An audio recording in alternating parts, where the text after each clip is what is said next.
Goeiemôre en baie welkom hier saam met ons. Nou ek hoop jy gaan 'n goeie naweek hê. Ons is hier in Jakobus 1 nog besig nou al vir so 2 weke en ek wil vir jou vers 25 lees. Hy sê: As jy jou egter verdiep in God se volmaakte wet, die wet wat 'n mens vrymaak, en jy doen wat die wet sê en jy vergeet nie wat jy gehoor het nie, dan kan jy God se seën verwag op wat jy doen.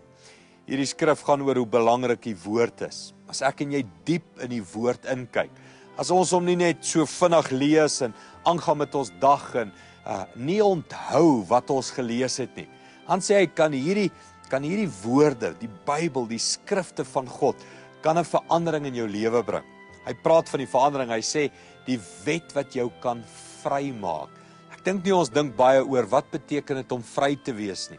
Vry om te kan die Bybel te kan lees, vry om te kan bid, vry om te kan dink oor God, vry om te kan voel oor die Here. Jy sien, toe God jou kon vrymaak het hy jou heeltemal vrygemaak, gees, siel en liggaam. En hy het jou kon vrymaak om hom te kan dien en sy woord in jou hart te kan inbou en om gehoorsaam te wees. So kom ons gebruik hierdie vryheid en ons leer God ken. Kom ons bid dit saam. Hemelse Vader, baie dankie vir die woord. Die woord maak ons vry. Vry om U te kan dien en U te kan gehoorsaam. Here, ons wil U woord diep in ons harte bære. Ons wil dit in ons inbou. Help ons daarmee.